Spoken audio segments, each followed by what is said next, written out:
Olá, saudações filosóficas, muito boa noite a todos. Eu sou Jefferson, este é o canal Filosofia Espírita. Hoje, dia 16 de julho de 2024, estamos no inverno, aqui na Praia Grande, litoral sul do estado de São Paulo, para mais um estudo do nosso curso, que é o Espiritismo. Estamos com a obra aqui, edição da FESP, Federação Espírita do Estado de São Paulo.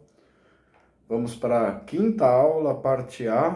Vamos estudar hoje o Espiritismo em seu tríplice aspecto. Vamos ver a questão do aspecto filosófico, científico e religioso. Os três, né? Muitas vezes aí pouco compreendido as pessoas que não são espíritas ou não simpatizam ainda com o espiritismo, não tem ainda uma aproximação. Então, acredito que esse estudo de hoje vai aclarar um pouco, né? Vai esclarecer um pouco o que é esse tríplice aspecto da doutrina espírita, bastante conhecida dos espíritas. Aqui está meu café, um golinho. Está bastante frio aqui na Praia Grande. Meu café estava até saindo fumaça agora há pouco, em contato aí com a temperatura. Mas vamos ao que interessa. Quinta aula, parte A, o Espiritismo em seu tríplice aspecto. Vamos lá. O Espiritismo surgiu oficialmente em 18 de abril de 1857, com a primeira edição de O Livro dos Espíritos, que viria a alterar muitos dos conceitos até então vigentes, com relação a Deus, a imortalidade da alma, a reencarnação, a comunicação com os mortos e principalmente ao mundo dos espíritos. Então, neste parágrafo é dito que o Espiritismo surge no século XIX, precisamente no ano de 1857, a 18 de abril. Nesse dia é publicado o Livro dos Espíritos, que é a obra inaugural da doutrina espírita, nela os princípios filosóficos da doutrina espírita, e nos seus vários capítulos, títulos, vamos ter aí os assuntos da ciência e também da moral espírita sendo desdobrado, né? Não só os assuntos filosóficos propriamente ditos. Então, todas essas respostas, né, que eram dadas pelos espíritos, começam, né, a gerar discussões em relação a alguns conceitos, algumas ideias. Por exemplo, a questão de Deus. Kardec vai começar na pergunta número 1, né, perguntando o que é Deus, não quem é Deus, né? Porque quem parece que remete a uma personalidade, né? Ele pergunta o que é Deus, a imortalidade da alma, né, que desde os filósofos gregos é uma discussão, principalmente colocada por Platão e Sócrates.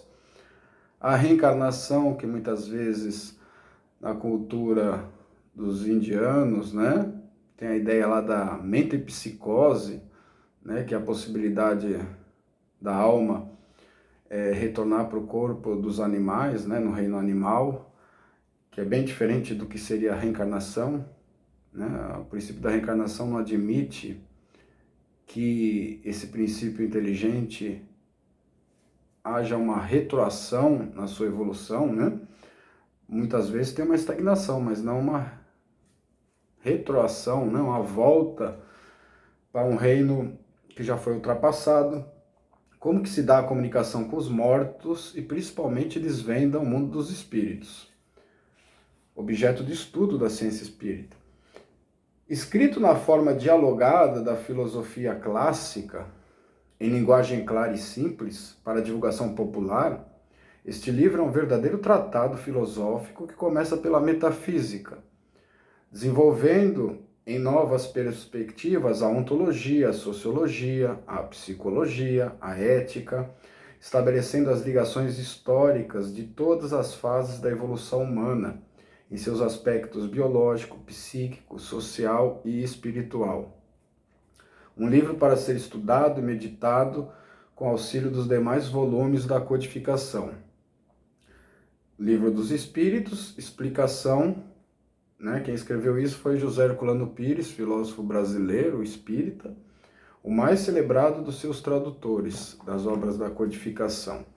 Então veja, essa citação do Herculano Pires, né, menciona que a estrutura do Livro dos Espíritos é muito parecida com a da filosofia clássica, dos gregos, né, principalmente com as obras de Platão, que muitas vezes era feita em forma dialógica, né, dialogada. Então, Platão mostrava lá os diálogos de Sócrates com os atenienses. E aqui nós vamos ver as perguntas de Kardec à Pleiade do Espírito de Verdade, em formato de questões, né? Com uma linguagem, dentro do possível, mais clara e simples, certo? Para que tenha uma divulgação popular.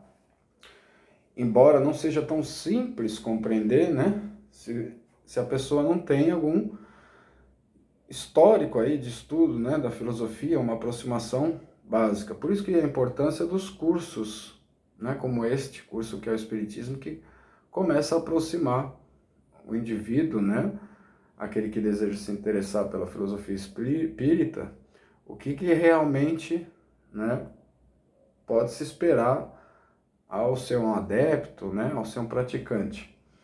Então desenvolve também áreas da filosofia como a ontologia, que é o estudo do ser, a sociologia, que é uma ciência aí do século XIX também, a psicologia, bastante conhecida, a ética, outra área da filosofia, e vai fazendo ligações com a evolução humana dessas áreas, né, dentro do aspecto biológico, psíquico, social e espiritual. Então é dito que é um livro para ser estudado e meditado, né, relido, reestudado várias vezes. Seguindo, como síntese de todo o conhecimento humano, a doutrina dos Espíritos é estruturada em O Livro dos Espíritos para análise da razão sob a forma de ciência, filosofia e religião. Esses três aspectos foram convenientemente distribuídos no conjunto de perguntas e respostas do notável livro. Ademais, no encerramento de Prolegômenos, podemos ver o nome de espíritos veneráveis que ditaram as respostas e comandaram a realização do livro, e que, enquanto encarnados na Terra, foram expoentes da filosofia, da ciência e da religião. Vamos comentar este parágrafo. Então, a síntese, né, do conhecimento humano está condensada no Livro dos Espíritos, né? É um livro aí que é para ser analisado sob o crivo da razão, né, de forma lógica, racional, né? Aborda aí as questões de ciência, filosofia e religião, que são os três aspectos da doutrina espírita. É feito em perguntas e respostas, como disse, Allan Kardec perguntava, e os espíritos, né, responsáveis ali por ditar, né, os conhecimentos, vão respondendo às questões apresentadas por Kardec. No encerramento do Prolegômenos, que é uma espécie de introdução, a assinatura de alguns espíritos veneráveis que compunham a Pleiade do Espírito de Verdade. Ok? Muitos deles, em torno de 5 a 7, né? Bastante conhecidos no meio espírita. E todos eles aí expoentes, tanto da filosofia, da ciência, da religião. Ok? Muitos deles vão aparecer no decorrer da codificação também. Lembrando que é sempre mais importante, né, o conteúdo do que a identidade de qualquer espírito, né? Por mais que um espírito se apresente com o nome venerável, notável, né? Nós devemos analisar o conteúdo da mensagem, né? Para não ter aquele perigo, aquele escolho de incorrer na fascinação, que logo a gente vai estudar, né? Conforme o canal for se desenvolvendo, vamos chegar nesses estudos aí, se Deus quiser, estudando também o Livro dos Médiuns. Em seus princípios, o Espiritismo é filosofia com raízes na própria tradição filosófica, a partir das escolas gregas. Essa é a razão pela qual Sócrates e Platão figuram na codificação como precursores do cristianismo e, por conseguinte, do espiritismo. Em O Livro dos Espíritos, fora até mesmo escrito na forma dos diálogos de Platão, perguntas e respostas. E ao final da obra, nas suas conclusões, Kardec analisa a doutrina e afirma, abre aspas, sua força está na sua filosofia, no apelo que faz à razão e ao bom senso. O Livro dos Espíritos, conclusão, item 6. Contudo, o Espiritismo não é só filosofia. Então aqui um dos primeiros aspectos aí da doutrina espírita, a questão filosófica, né? É mencionado aqui que em seus princípios o Espiritismo é uma filosofia, né? Com raízes na própria tradição filosófica, nas escolas gregas, que Sócrates e Platão, né, são como precursores, né? Eles preparam um terreno tanto para o cristianismo, né, com as discussões da imortalidade da alma, discussões sobre Deus, né? E também por conseguinte do espiritismo, coisas que vão ser desenvolvidas, né? Tanto no cristianismo como no espiritismo, temáticas, que mais? Ideias, conceitos, né? Todos ali abordados também nos princípios da filosofia socrático-platônica. Foi feito na forma de diálogo por Platão, né? Essas obras aí da filosofia clássica, e no espiritismo, no Livro dos Espíritos, essa estrutura é repetida, ok? Então tem muitas raízes com a filosofia. E Kardec mencionando que a força do espiritismo está na sua filosofia, que faz um apelo à razão e o bom senso. No preâmbulo do livro, que é o Espiritismo, Kardec afirma, abre aspas, o Espiritismo é ao mesmo tempo uma ciência de observação e uma doutrina filosófica. Como ciência prática, ele consiste nas relações que se pode estabelecer com os espíritos. Como filosofia, ele compreende todas as consequências morais que decorrem dessas relações e conclui definindo com precisão. O Espiritismo é uma ciência que trata da natureza, da origem e da destinação dos espíritos e das suas relações com o mundo corporal. O que é o Espiritismo? É uma obra que Kardec escreveu, né, depois da publicação de O Livro dos Espíritos, mas que deve ser estudada inicialmente, porque Kardec se via várias vezes tendo que responder a algumas questões que eram repetitivas. Então, nada melhor do que fazer uma obra de apresentação da doutrina. É um livro, volume curto, né? Mas de muito conteúdo, que esclarece as principais objeções que se pode fazer à doutrina espírita, né? Geralmente feitas por aqueles que não se adentraram, não estudaram, né? Não incorporaram algumas ideias e tem muitas dúvidas a respeito. Porque com o estudo sério, né, que não pode ser feito aí em pouco tempo, é um estudo aí de anos, muitas vezes, a maioria dessas perguntas seriam eliminadas, né, pelo estudo sistemático. Então, ele diz lá nesse preâmbulo do que é o Espiritismo, que o Espiritismo é ao mesmo tempo uma ciência de observação e uma doutrina filosófica, então ciência e filosofia, certo? Como ciência prática, vai estudar, né, a relação com os espíritos, e como filosofia, todas as consequências morais que decorrem dessas relações. Por isso que tem também a consequência moral religiosa no espiritismo. E definindo o espiritismo, é uma ciência que trata da natureza, da origem, da destinação dos espíritos e das suas relações com o mundo corporal. Dentro disso, há os princípios filosóficos e as consequências morais. Devemos recordar que o Espiritismo surgiu primeiro como ciência, que é o seu outro aspecto. Contudo, a ciência espírita difere da ciência materialista, rompendo definitivamente com a barreira de pressupostos para afirmar em bases lógicas e experimentais seus princípios. Princípios esses revelados aos homens por meio de provas irrecusáveis. A existência e a natureza do mundo espiritual e suas relações com o mundo corporal. O espiritismo surge de um experimento científico que Kardec vai estudar as mesas girantes, né? Vai submeter aquele fenômeno, né, à observação, né, formulando hipótese, tirando conclusões, uma investigação séria, que daí, dessa observação científica, vai surgir o Livro dos Espíritos, né, as respostas filosóficas e as consequências morais. Então, portanto, a ciência espírita difere da materialista, ok?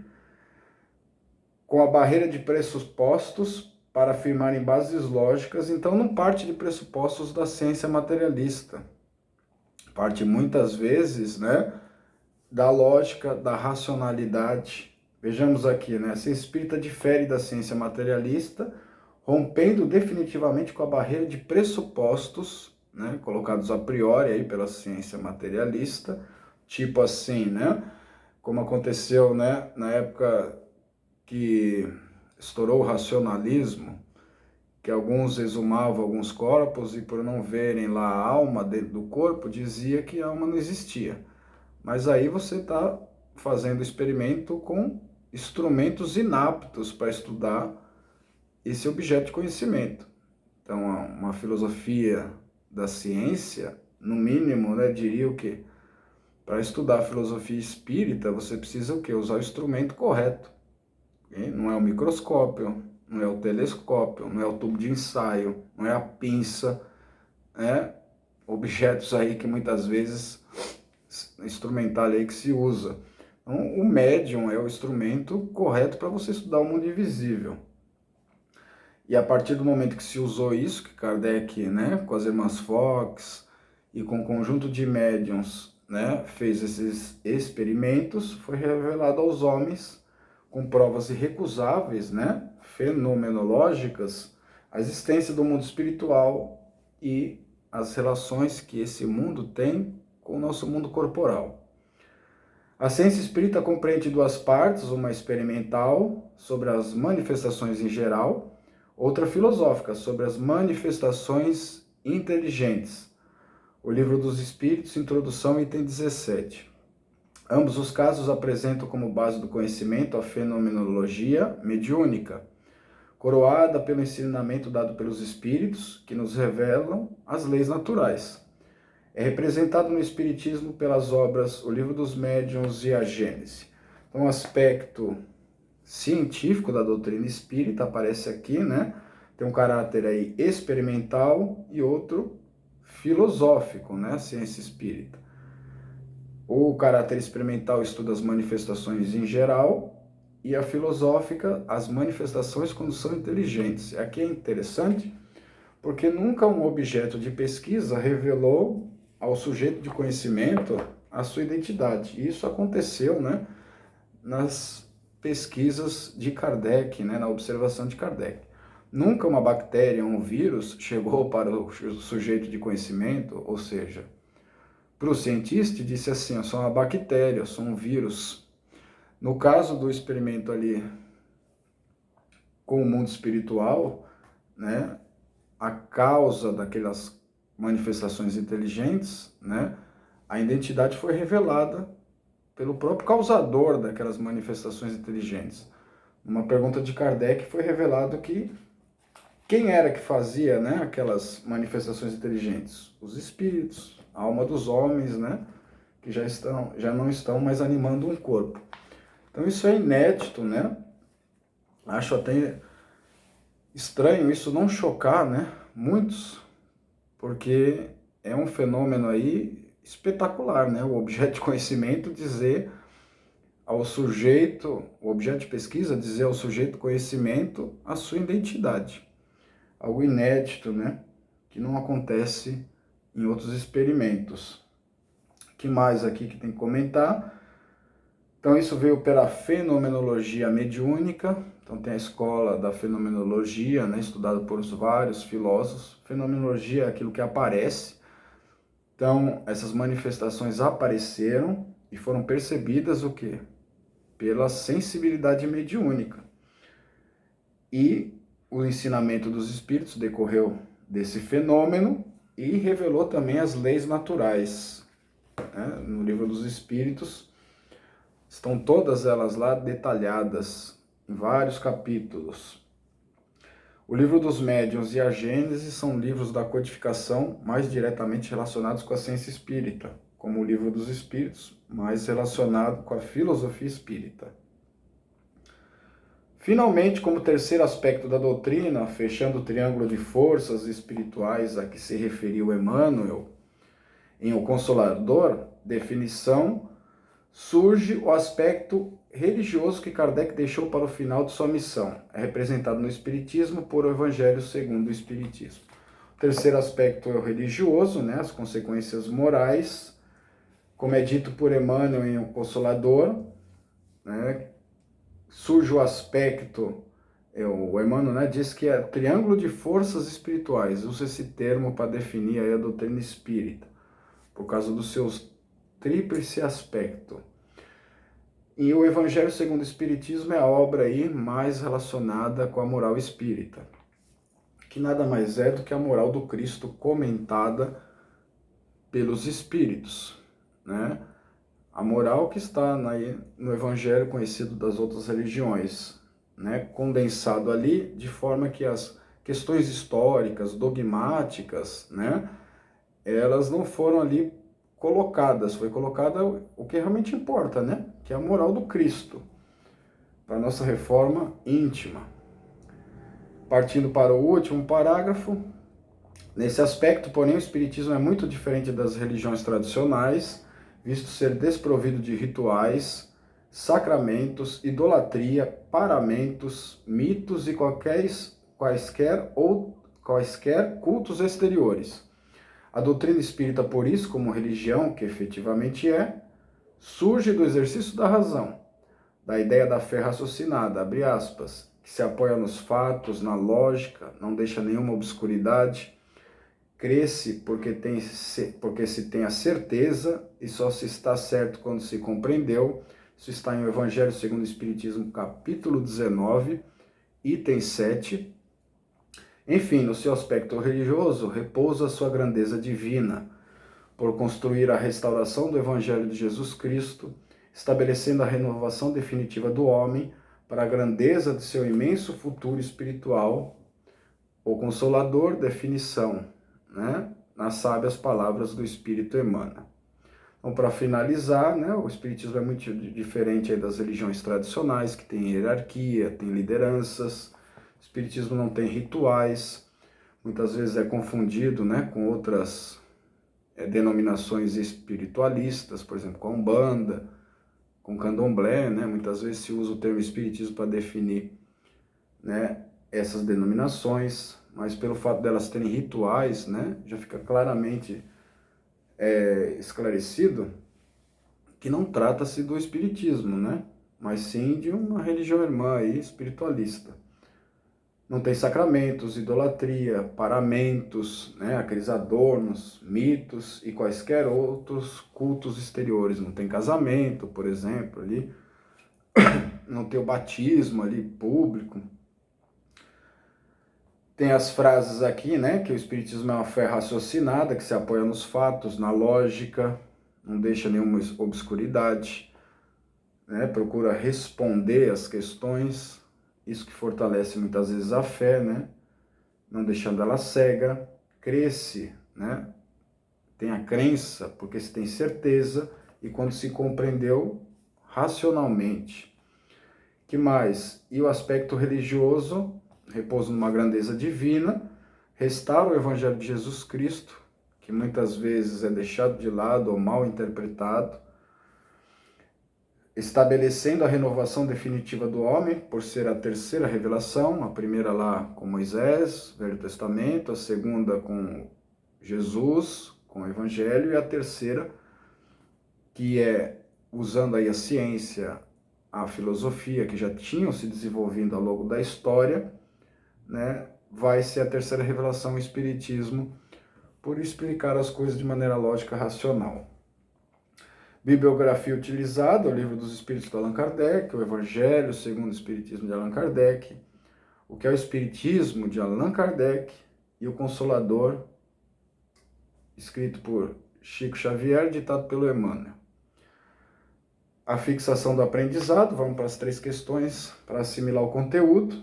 Questão número 1, onde encontrar as raízes da filosofia espírita.